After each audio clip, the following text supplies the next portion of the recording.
The silence stretched across the briefing room like a taut wire, broken only by the distant hum of generators and the occasional crackle of radio static. Commander Jake Morrison's weathered hands traced the satellite images spread across the metal table, his steel-gray eyes studying terrain that had become a graveyard for 3 consecutive SEAL teams. The mission parameters were simple on paper: eliminate high-value targets in a compound nestled between 2 ridgelines in the Korengal Valley.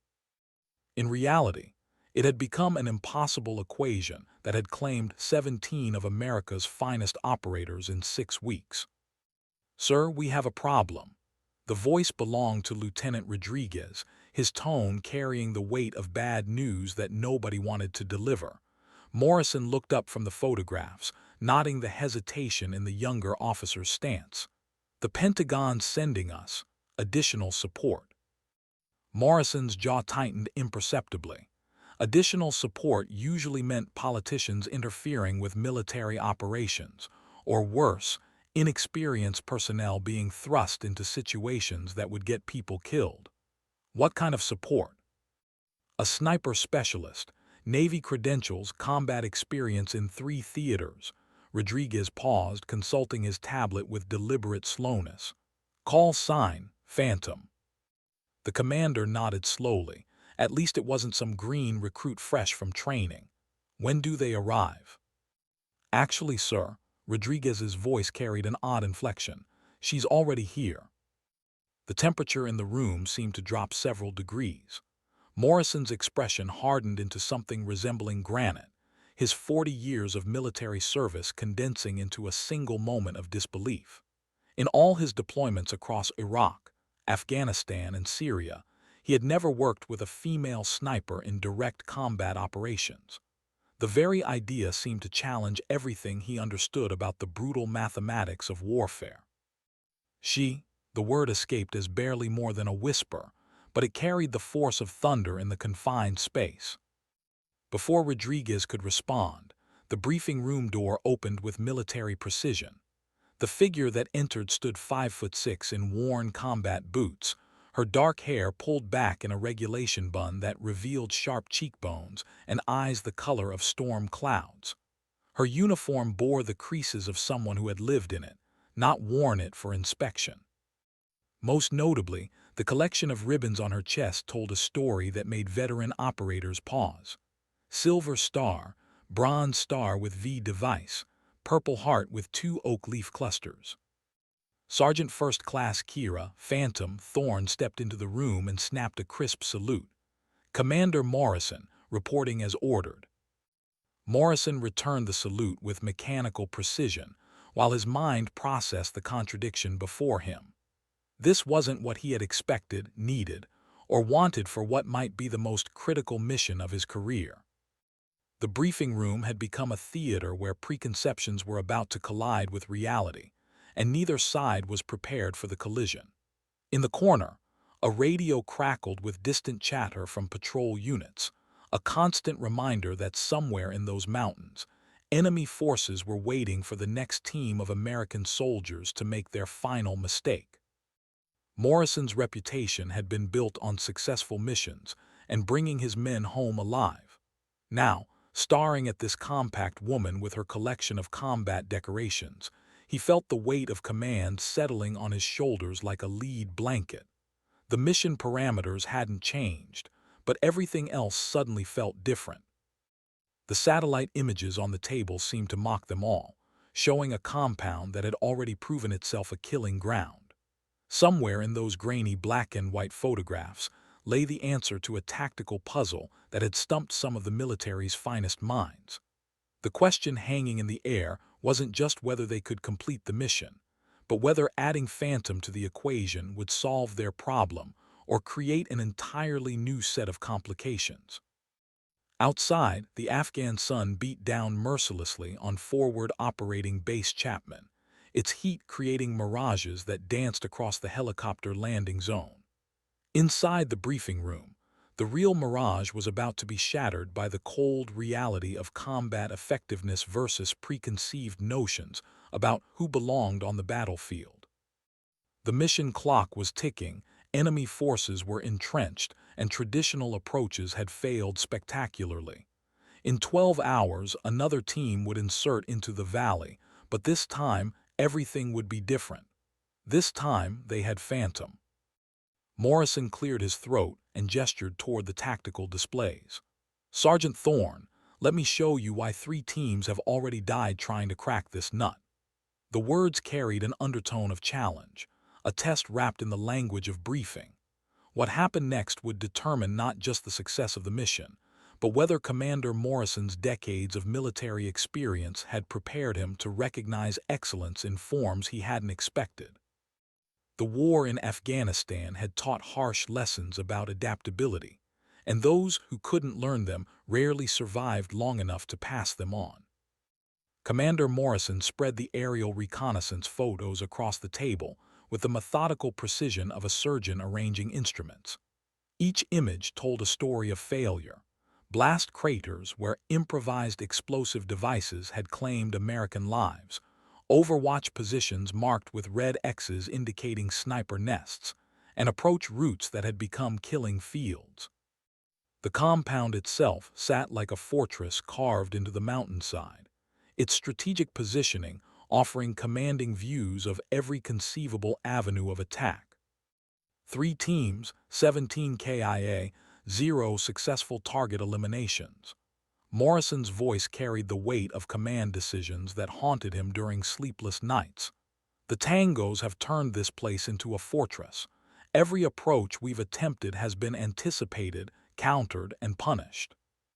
Phantom stepped closer to the table, her movements economical and purposeful. Her eyes tracked across the photographs with the intensity of someone reading a foreign language she had mastered through blood and experience. Morrison watched her face for any sign of hesitation, any indication that the reality of the situation might overwhelm her confidence. Instead, he saw something that unsettled him: recognition. "Sir, these positions," Phantom's finger traced along a ridgeline visible in one of the photographs. "They're not random defensive placements. Someone with serious training designed this kill zone." Her voice carried the flat certainty of experience. "These aren't local fighters."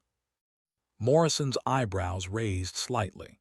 The intelligence briefings had suggested foreign fighters in the area, but confirmation from someone reading the tactical situation rather than intercepted communications carried different weight.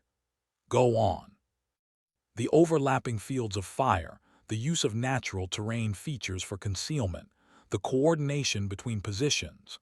Phantom pulled another photograph closer, studying details that had escaped previous analysis. "This is textbook counter-sniper doctrine. Whoever's running this operation has studied American tactics extensively." Lieutenant Rodriguez exchanged glances with Commander Morrison. The previous mission briefs had focused on the compound as a high-value target location, but none of the intelligence analysts had identified the sophisticated nature of its defensive preparations. Having someone with actual field experience read the terrain was revealing layers of complexity that explained why conventional assault approaches had failed so catastrophically. "The elevation advantage is significant," Phantom continued, her finger moving between positions marked on the topographical overlay. "But it's also their weakness. They're committed to those positions. Once you identify their exact locations, they become fixed targets."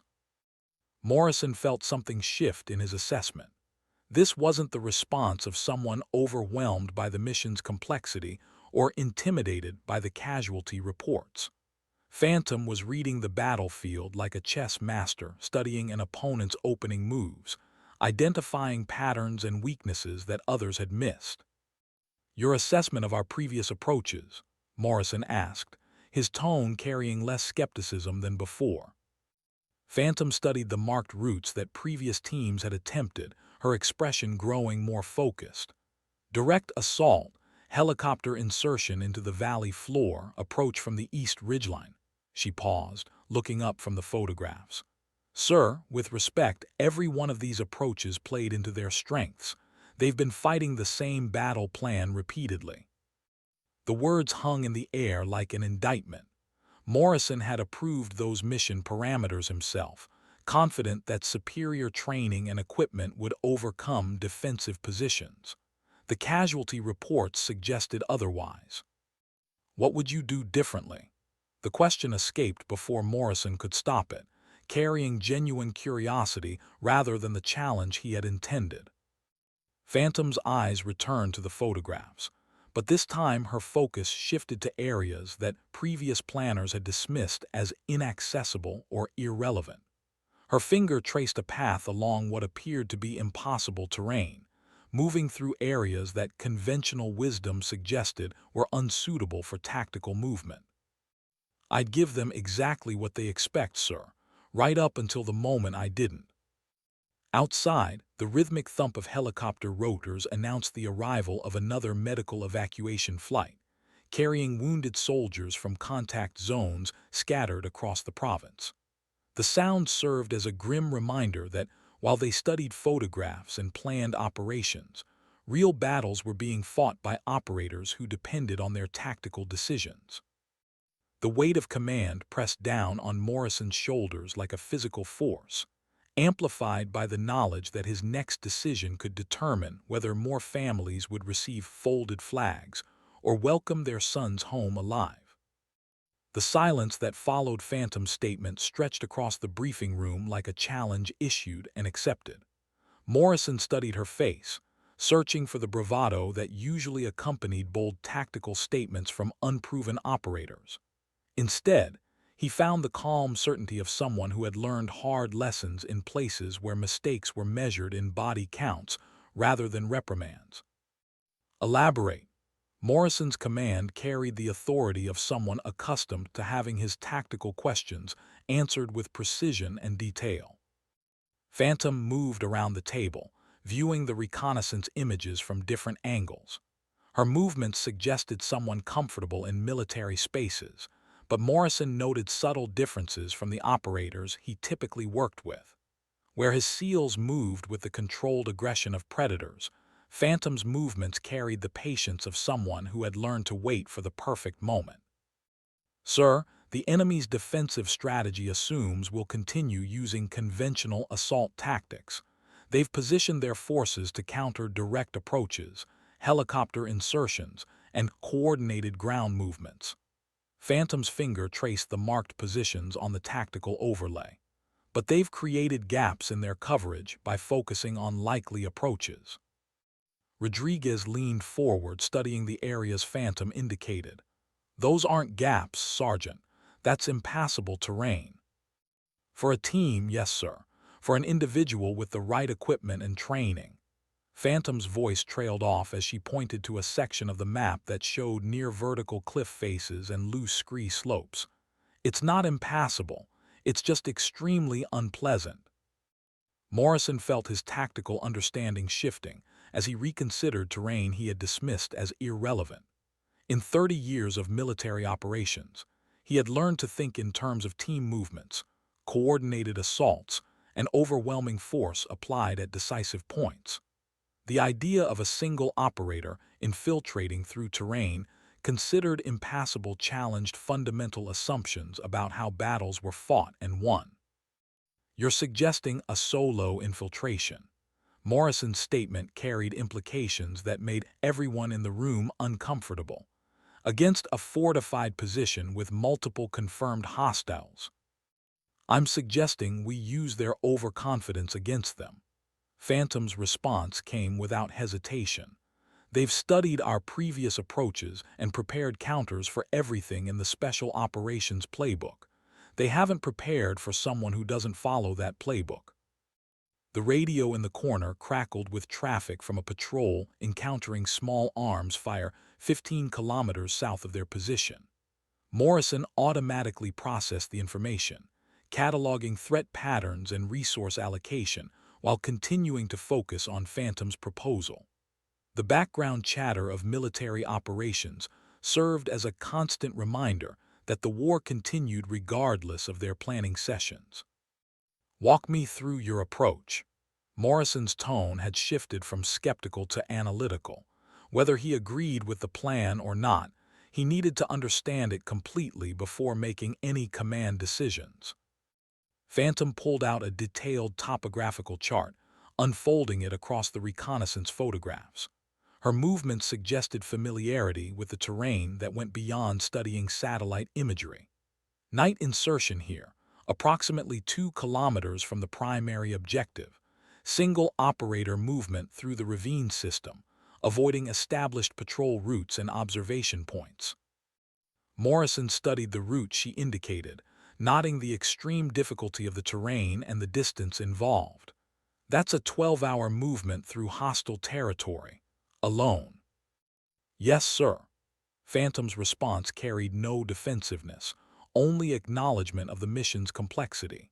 But it places me in position to observe their entire defensive structure without being detected. Once I identify their exact positions, I can eliminate targets in sequence while they're still trying to determine where the fire is coming from. The tactical elegance of the plan was undeniable, but it required capabilities that Morrison wasn't certain any operator possessed. The margin for error was essentially zero, and failure would likely result in capture or death with no possibility of extraction or support. It was the kind of plan that looked brilliant in theory and catastrophic in practice. Yet something in Phantom's presentation suggested this wasn't theoretical for her. The way she read the terrain, identified defensive weaknesses, and planned movement routes indicated someone who had executed similar operations successfully. Morrison found himself reconsidering not just the mission parameters, but his assumptions about the person proposing them. Extraction, Morrison asked, already knowing the answer would complicate his decision-making process. Sir, successful completion of the primary mission creates its own extraction opportunities. Disrupting their defensive network opens multiple routes for conventional extraction. Phantom's finger indicated several potential helicopter landing zones that would become viable once the sniper positions were neutralized. Morrison realized he was no longer evaluating a desperate plan proposed by an unproven operator. He was analyzing a sophisticated tactical approach presented by someone who understood the relationship between individual actions and strategic outcomes. The question was whether he possessed the command courage to approve an operation that challenged everything he thought he knew about special operations. The weight of command decisions settled across Morrison's shoulders like armor forged from the accumulated loss of 17 operators. Each photograph on the table represented not just tactical challenges, but the ghosts of men who had trusted his judgment and paid the ultimate price for miscalculations.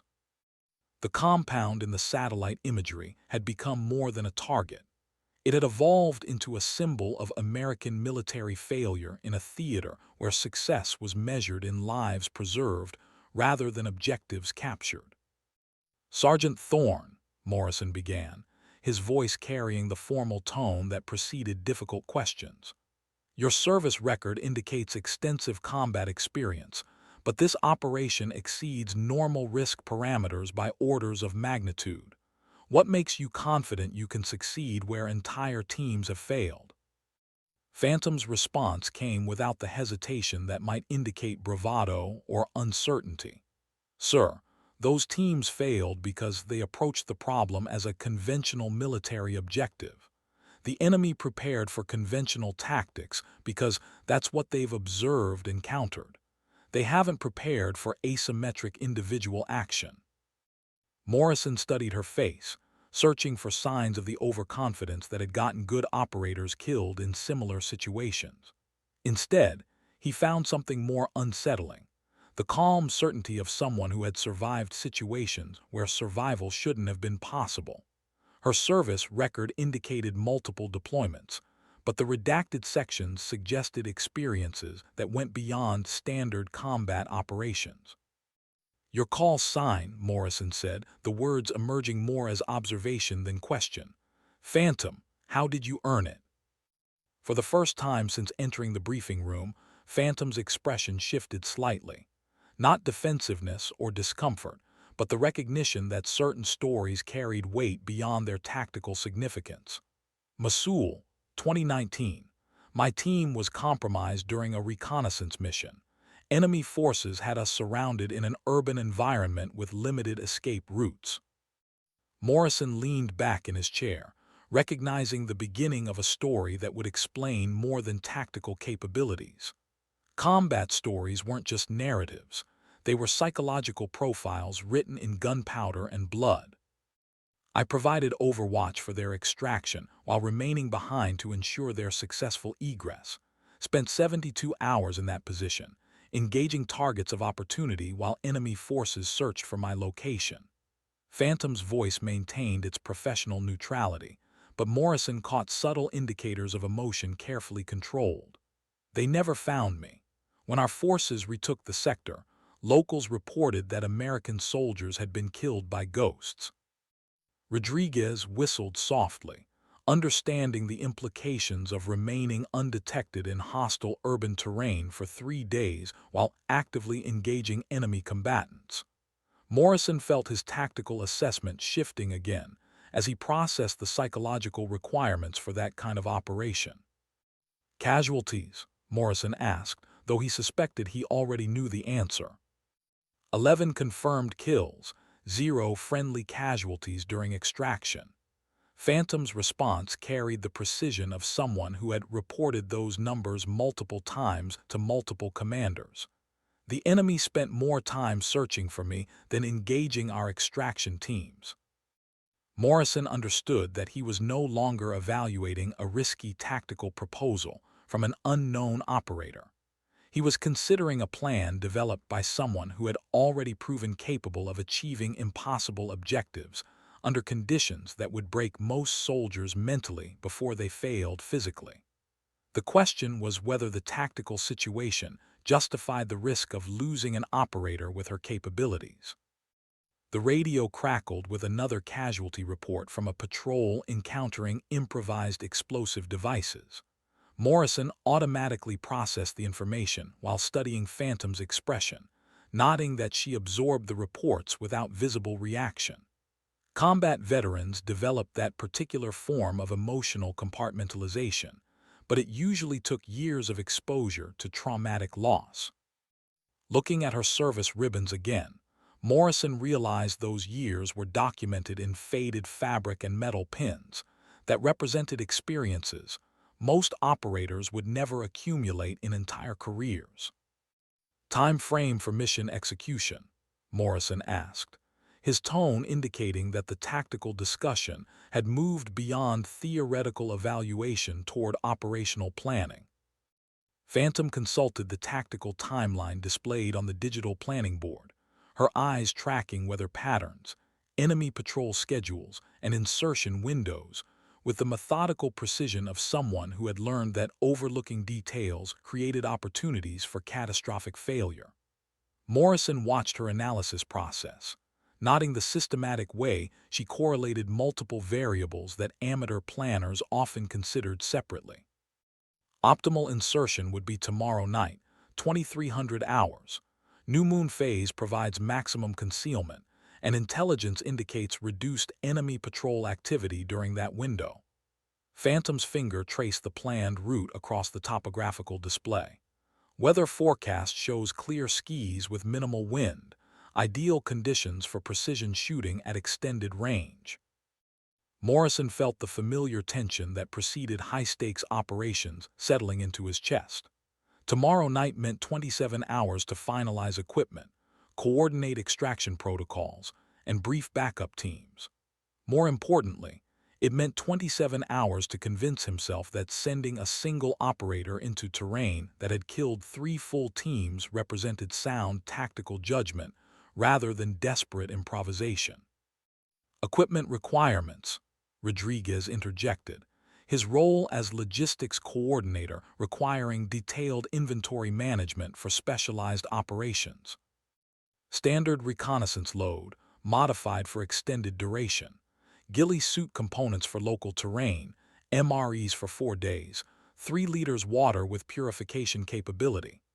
Phantom paused, her expression indicating she was calculating requirements with mathematical precision.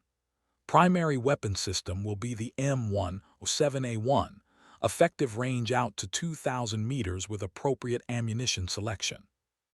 Morrison nodded, recognizing the Barrett .50 caliber as appropriate for the engagement distances involved. The weapon's capabilities aligned with the tactical requirements, but its weight and bulk would complicate movement through difficult terrain. That's 30 pounds of rifle before ammunition. Yes, sir, but the psychological impact of .50 caliber rounds on enemy morale is significant. When their positions start exploding around them, they'll focus on finding cover rather than maintaining defensive coordination. Phantom's tactical analysis revealed understanding that went beyond marksmanship into psychological warfare. Fear becomes a force multiplier when used effectively. The observation demonstrated sophisticated thinking about combat dynamics. Morrison had seen how effective sniper operations could disrupt enemy formation through psychological pressure rather than just casualty production. A skilled marksman could create chaos far beyond the mathematical impact of individual shots. Communications protocol, Morrison asked, addressing one of his primary concerns about solo operations. If you're compromised, we need immediate notification to adjust extraction planning. Standard check-in intervals every 4 hours unless contact is imminent. Emergency frequency reserved for immediate extraction requests or mission-critical intelligence.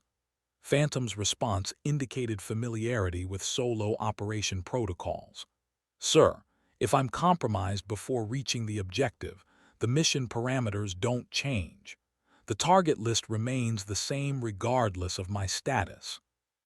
Morrison felt a chill at the matter-of-fact way Phantom discussed her potential death as a tactical variable rather than a catastrophic outcome. Combat veterans develop that kind of emotional distance as survival mechanism, but it still disturbed him when he encountered it in others. Negative, Sergeant. This isn't a suicide mission disguised as reconnaissance. Morrison's tone carried the authority of someone who had made similar decisions before. If you're compromised, we extract you and develop alternative approaches. For the first time, Phantom's professional composure cracked slightly, not with fear or uncertainty, but with something that looked like surprise. Morrison realized that she might be accustomed to commanders who viewed individual operators as expendable resources rather than valuable assets worth preserving. Understood, sir. Phantom's response carried a note of something that might have been gratitude, though she controlled it carefully. I'll maintain extraction options throughout the operation. Morrison made a mental note to review her previous command relationships. Operators who expected to be abandoned in hostile territory had usually learned that expectation through bitter experience. The revelation added another layer of complexity to his assessment of both Phantom's capabilities and her psychological state. The mission was taking shape with crystalline clarity, but Morrison found himself wrestling with command decisions that extended beyond tactical considerations into questions about leadership, trust, and the mathematics of acceptable risk in combat operations. The tactical planning session extended through the afternoon as Morrison's team worked through contingencies, equipment lists, and communication protocols.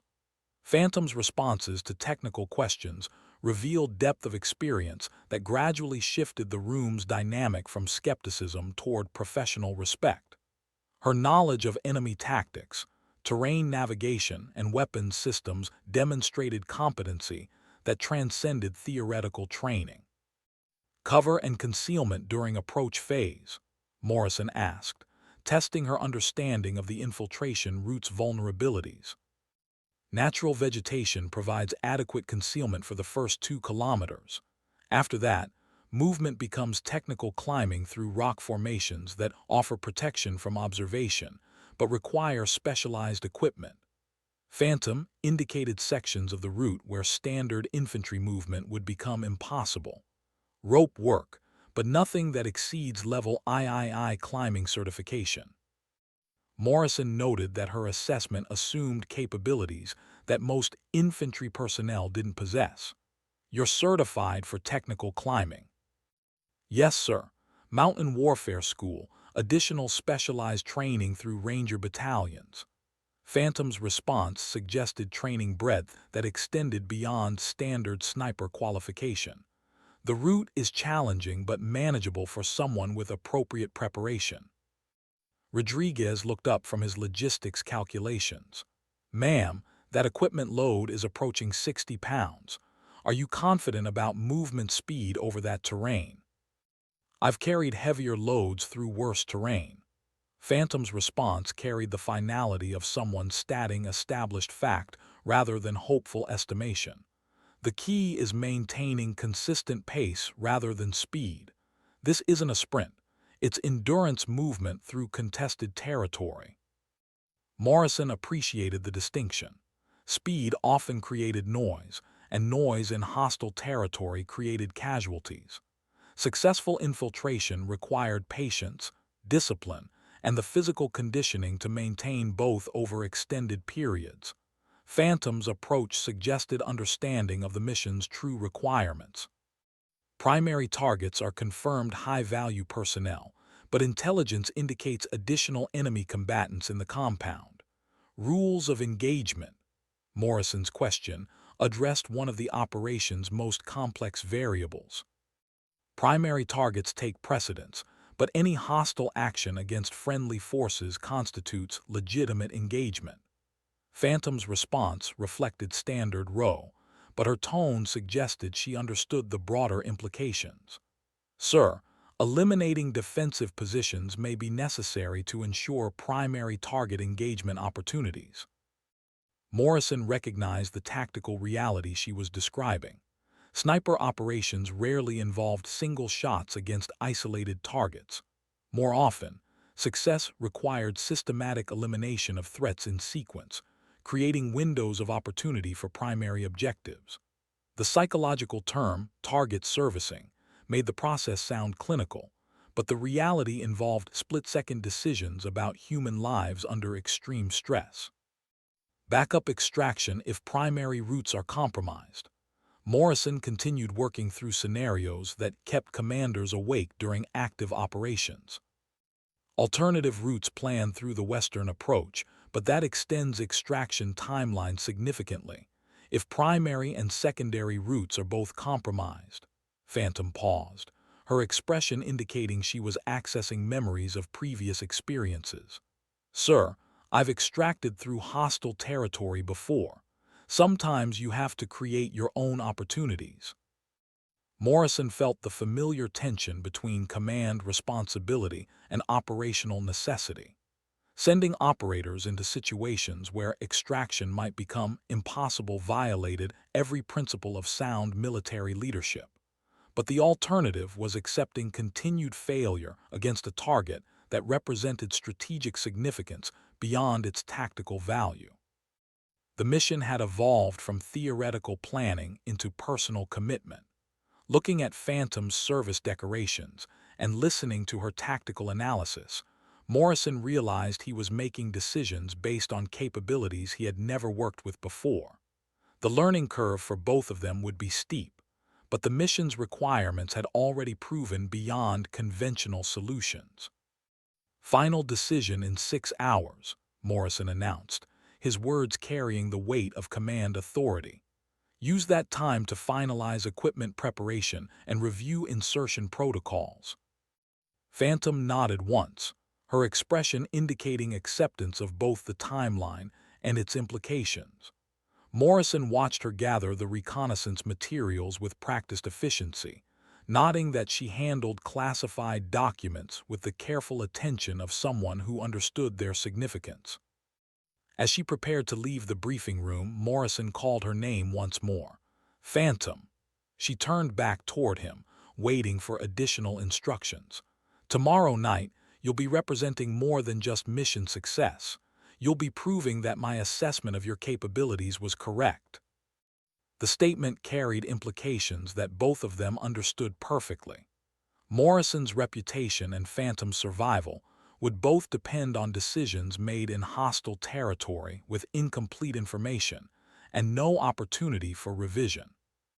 The armory at Forward Operating Base Chapman buzzed with the controlled chaos of mission preparation as Phantom selected equipment with the methodical precision of someone whose life would depend on every item's reliability.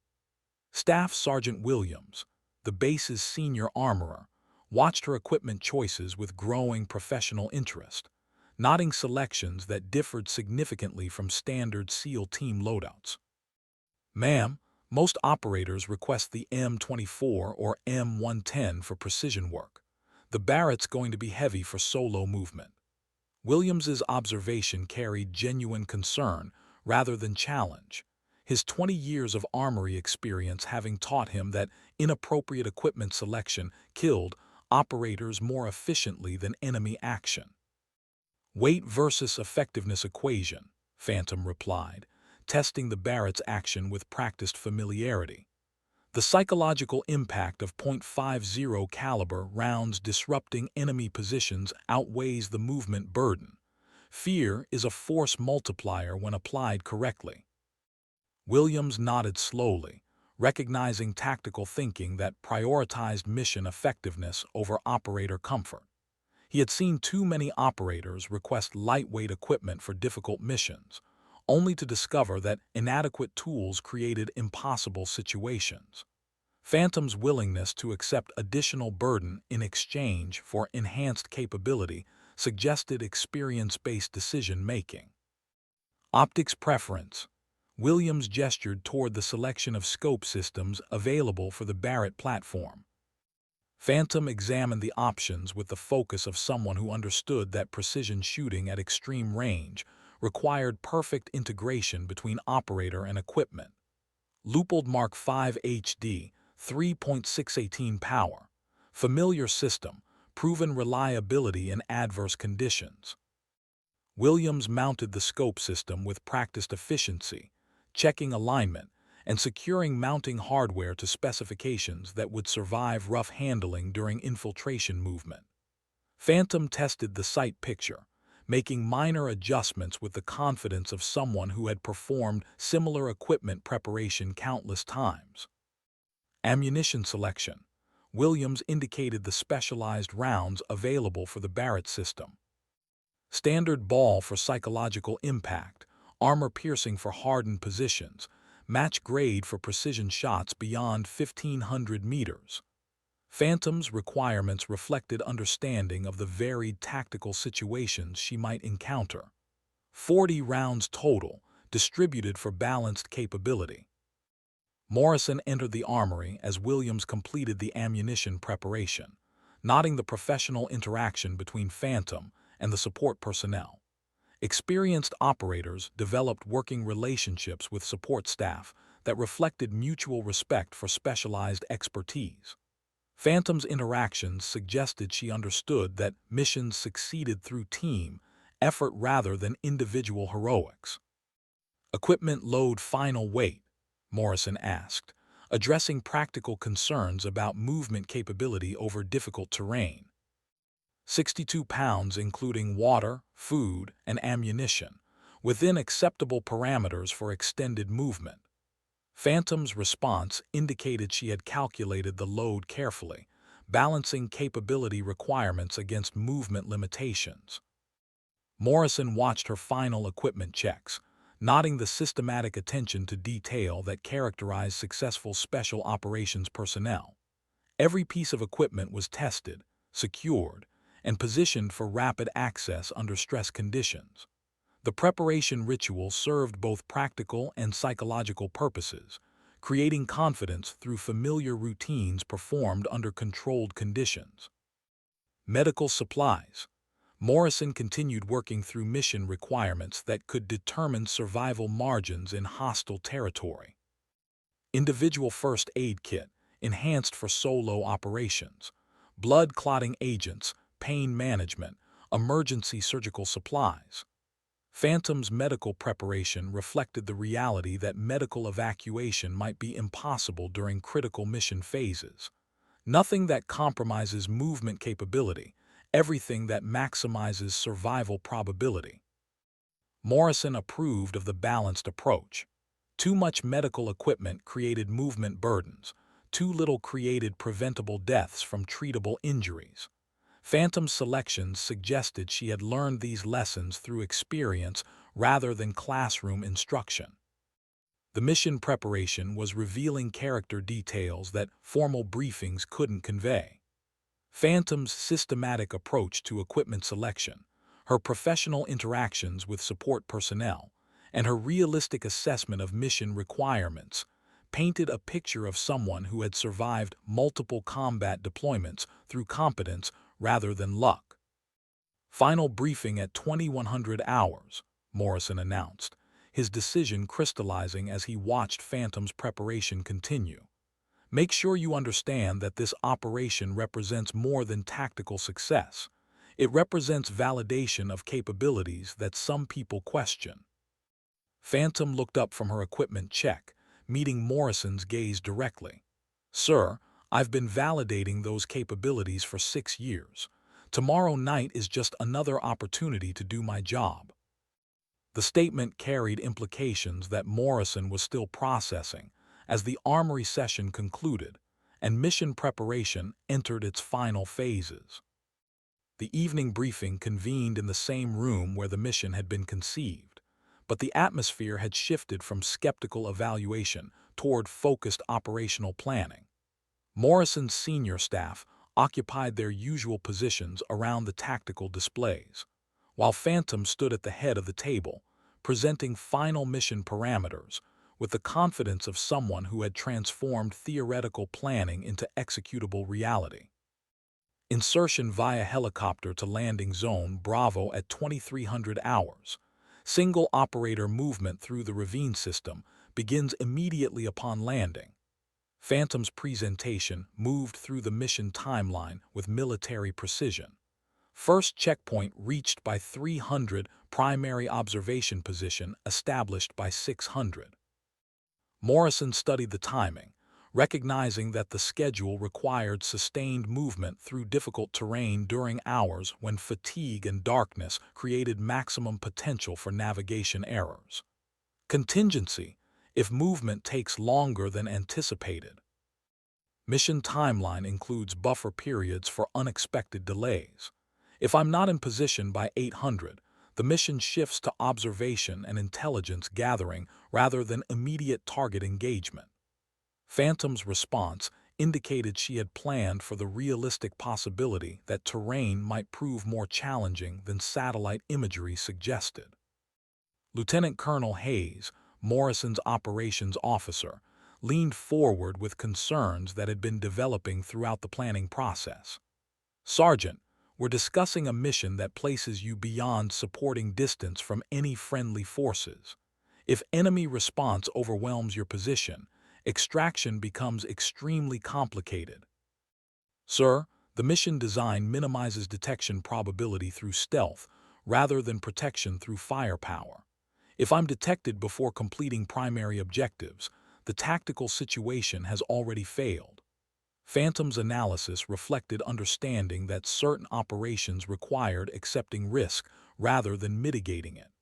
Success depends on remaining undetected rather than surviving direct confrontation. Morrison appreciated the honest assessment. Too many operators approached dangerous missions with optimistic assumptions about their ability to fight their way out of compromised situations. Phantom's planning acknowledged the reality that some missions succeeded through invisibility or failed completely. Weather contingencies. Hayes continued working through variables that could affect mission success. Mission postponement if visibility drops below acceptable parameters or if wind speeds exceed safe shooting conditions. Equipment load includes weather protection for extended exposure, but extreme conditions would compromise both movement and shooting accuracy. Phantom's response indicated she had considered environmental factors that could turn challenging missions into impossible ones. Morrison noted that she consistently provided realistic assessments rather than overly optimistic projections. Combat experience taught operators to plan for adverse conditions rather than hope for favorable ones. Phantom's approach suggested she had learned those lessons successfully. Final concerns? Morrison asked, opening the discussion to questions that might identify overlooked problems or unaddressed risks. Hayes consulted his notes before responding. Sir, this operation represents a significant departure from established special operations doctrine. If it fails, the after-action review will scrutinize every decision leading to approval. Morrison understood the political implications Hayes was addressing. Military careers were built on successful missions and destroyed by failed operations that violated conventional wisdom. Approving a high-risk solo mission that resulted in casualties would require explaining his decision-making process to commanders who might not appreciate the tactical reasoning involved. Colonel Hayes, our conventional approaches have already failed with fatal consequences. Continuing to repeat those approaches while expecting different results violates basic military logic. Morrison's response carried the authority of someone who had made similar decisions before. Sometimes tactical innovation requires accepting risks that appear unreasonable until they succeed.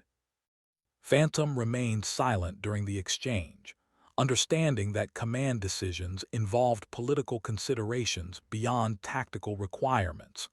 Morrison appreciated her restraint. Junior personnel who inserted themselves into senior leadership discussions rarely improve the decision-making process. Mission is approved, Morrison announced, his words carrying finality that transformed theoretical planning into operational reality. Equipment load finalized, insertion confirmed for 2,300 hours tomorrow. The room's atmosphere shifted as abstract planning became concrete commitment. Morrison had crossed the command threshold, where theoretical possibilities became operational orders that would determine whether soldiers lived or died based on his tactical judgment. Looking at Phantom's expression, Morrison realized she had never doubted his eventual approval. Her confidence suggested experience with commanders who eventually recognized that desperate situations required unconventional solutions, regardless of their initial reluctance to approve them. The mission had moved beyond planning into execution phase, where success would be measured in lives saved rather than tactical elegance achieved. The pre-dawn darkness enveloped forward operating base Chapman like a tactical blanket, broken only by the red-filtered glow of instrument panels and the distant navigation lights of aircraft conducting routine patrol flights. Morrison stood on the helicopter landing zone, watching Phantom complete her final equipment checks with the systematic attention to detail that separated professional operators from amateur soldiers who made fatal mistakes under pressure. The MH-60 Black Hawk, designated for insertion, squatted on the tarmac like a mechanical predator, its rotors secured but engines warm for immediate departure. Chief Warrant Officer Martinez, the aircraft commander, completed his pre-flight inspection, while door gunners tested communication systems and verified ammunition loads for weapons that hopefully wouldn't be needed during what was planned as a covert insertion. Comms check. Morrison's voice crackled through the tactical radio system, testing the communication links that would provide Phantom's only connection to friendly forces during the mission. Her response came back clear and professional, confirming that equipment was functioning within acceptable parameters. Lima Charlie, sir. All systems green. Phantom's voice carried none of the tension that Morrison felt building in his chest as the operation transitioned from planning to execution. Her calm professionalism contrasted sharply with his own anxiety about sending a single operator into terrain that had already claimed multiple teams. Martinez approached Morrison with the flight briefing folder, his expression reflecting the controlled concern of someone who had inserted special operations personnel into hostile territory, often enough to understand the mathematical relationship between risk and necessity. Sir, Weather looks good for insertion, but extraction might be complicated if enemy activity increases after contact. Understood. We'll maintain extraction assets on standby throughout the operation. Morrison's response reflected contingency planning that extended beyond the insertion phase into recovery operations that might become necessary under various scenarios. What's your assessment of the landing zone? LZ Bravo is secure for insertion, but it's close enough to enemy positions that noise discipline becomes critical after we depart. Martinez's professional analysis addressed factors that could compromise Phantom's mission before it truly began. Once we're airborne and clear, she'll have approximately 15 minutes before enemy patrols might investigate the area. Morrison understood the timing pressure Martinez